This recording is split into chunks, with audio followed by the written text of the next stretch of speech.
Bonjour, bienvenue sur la chaîne Réussir son business au pays, la chaîne qui va te permettre à travers des exemples pratico-concrets sur le terrain de réussir ton projet d'investissement au pays. Ceci, quel que soit le secteur et surtout, quel que soit le domaine d'activité.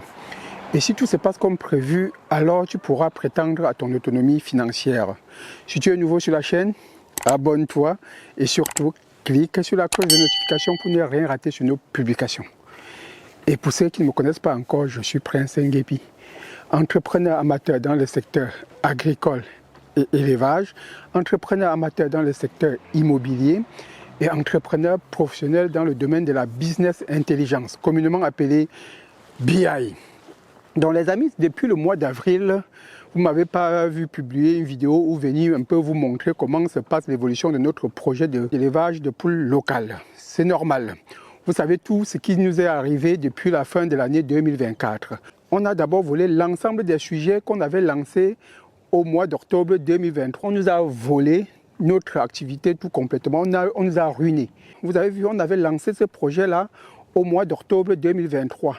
Et au mois de février 2025, on a volé l'ensemble des sujets qu'on avait à la ferme. C'est-à-dire qu'il fallait tout recommencer à zéro. Et souvenez-vous, le projet c'est quoi? On a acheté des jeunes poules, pas encore adultes, l'âge de 3-4 mois. On a commencé à les nourrir proprement et à l'âge de 6 mois, les sujets sont entrés en ponte. Elles ont commencé à pondre pour nous donner des œufs fécondés parce qu'on les avait mis avec des coques. Et souvenez-vous, on avait démarré avec 10 sujets, avec pour objectif à la fin de l'année de produire au moins un certain nombre de poussins.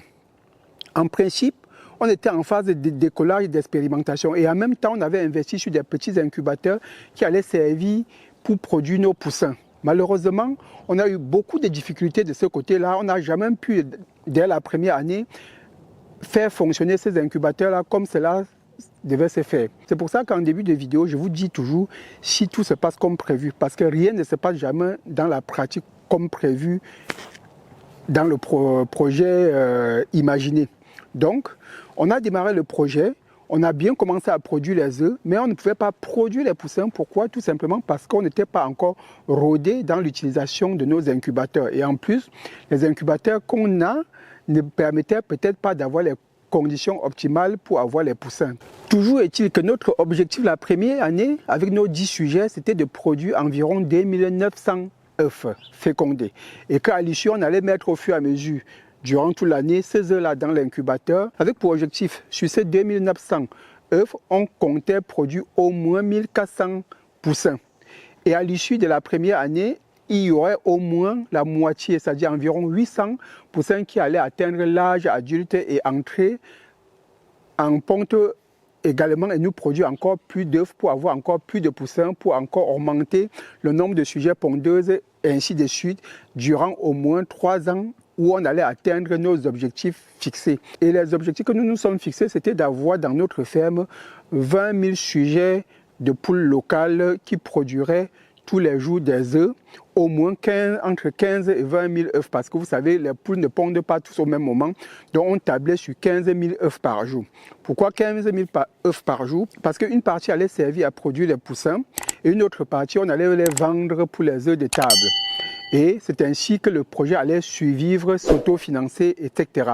Malheureusement, dès la première année, tout ne s'est pas passé comme prévu. Après un an d'efforts, après un an intense d'efforts avec Martial, on est devenu, on a cassé la maison, on nous a volé tous les sujets. Même les premiers poussins qu'on avait sortis de nos incubateurs avaient été volés.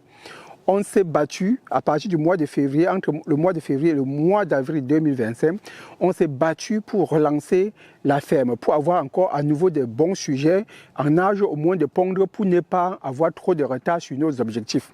On s'est battu et on a eu les sujets, on a relancé la ponte dont les nouveaux sujets ont commencé à nouveau à pondre et au mois de juillet, on a dit bon, on a assez d'œufs pour pouvoir mettre dans l'incubateur. On a commencé les premiers tests au mois de juillet. Malheureusement, on a eu une panne dans notre dispositif solaire qui nous servait pour alimenter les incubateurs et chauffer nos poussins. Ça a mis 1 mois pour qu'on puisse réparer. Une fois qu'on a réparé cela, entre-temps, les poules étaient en train de pondre. Donc, du coup, on n'a pas pu mettre ces œufs dans l'incubateur. C'est ainsi qu'au mois de juillet, comme on ne pouvait pas lancer nos incubateurs, je commençais à chercher des solutions alternatives. C'était bien des solutions que j'avais bien pensées avant, mais c'était coûteux pour nous. J'avais mes incubateurs, j'avais le solaire, j'avais mon... Donc, j'avais les incubateurs. On avait nos incubateurs. 2, donc, on avait les panneaux solaires. Il n'y avait pas de raison que je puisse activer ce système B là. Donc, quand j'ai vu vraiment qu'on avait un réel problème, j'ai dit ok, on y va, j'active le plan B. On a activé le plan B, c'est-à-dire que on ramassait nos œufs durant la semaine, et il faut savoir que cette deuxième vague, toujours composée de 10 sujets et 5 coques, on arrivait à avoir par jour entre 4 et 6 œufs. C'est ainsi que dès le mois de juillet, on a mis exactement le 11 juillet 35 œufs dans l'incubateur de cette personne-là, comme on a prévu comme système B. Il faut savoir que la dame, elle ne fait que ça. Vous apportez vos œufs, on les marque, elle met dans l'incubateur. Au bout de 21-23 jours, vous avez vos poussins. Mais vous payez un certain prix par œuf mis dans son incubateur. Qu'ensuite ça produise ou pas un poussin, vous payez déjà ces prix-là. Donc vous voyez déjà qu'avec 35 œufs par semaine, je paye un certain prix. Et ça, je n'avais pas prévu dans mes calculs, dans mes dépenses. Donc il a fallu que j'intègre cela.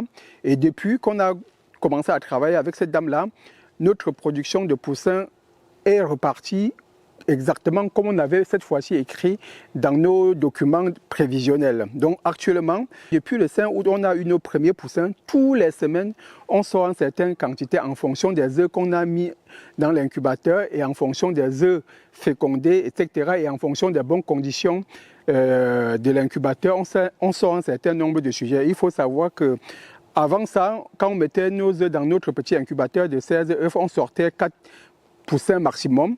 2 fois, on a eu une fois sorti 5. Lorsqu'on a commencé à utiliser l'incubateur de 60 œufs, on n'a jamais réussi à sortir des poussins. C'était mal paramétré. Donc il fallait vraiment que quelqu'un vienne former mon partenaire. On a essayé l'incubateur 128. Au moment où on allait vraiment lancer la production, parce que cette fois-là, ça fonctionnait bien, on a eu cette panne-là qui a fait que, in fine, au bout de 16 jours d'alimentation, on n'avait plus de lumière. Du coup, les œufs, on les a tous perdus. Et malgré ça, on avait quand même réussi à sortir 5 poussins.